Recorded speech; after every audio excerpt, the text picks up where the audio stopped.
Hello, this is a conceptual framework for unifying all forces together into one crackpot toe in 10 pages, and I hope you like it.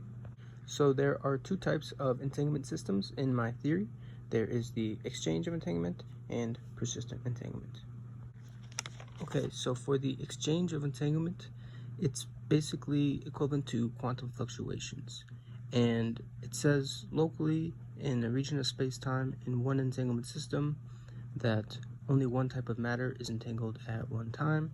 So you see these blue particles are not entangled and these red particles are entangled. That's what this line represents, entanglement. Okay, and because this red matter is not entangled, that means then that the blue matter is entangled. The first axiom is the distance of entanglement matters.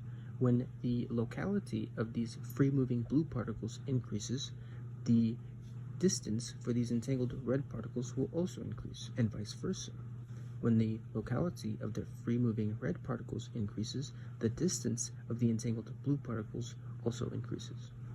Now, in my theory, I utilize two types of matter: SUSY matter, which is the red particles, and standard matter, which is the blue particles.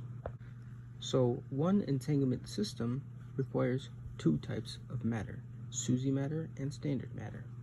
Now, because only one type of matter can be entangled at one time, it takes time for some matter to become entangled, and it takes time for some matter to not be entangled, or decohere, if I'm using that word correctly.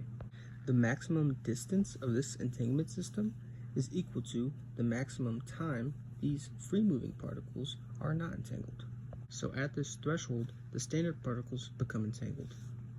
And at the same time, the entanglement of the SUSY particles breaks. So this is the exchange of entanglement. It's a conservation of information so that entanglement never actually breaks.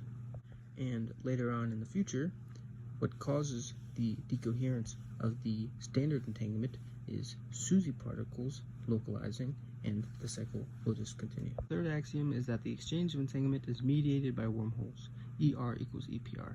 And wormholes do two things at once. They cut previous entanglements and create new entanglements, and this happens at the point of locality, the same place where the standard particles become entangled, and the same place where the SUSY entanglements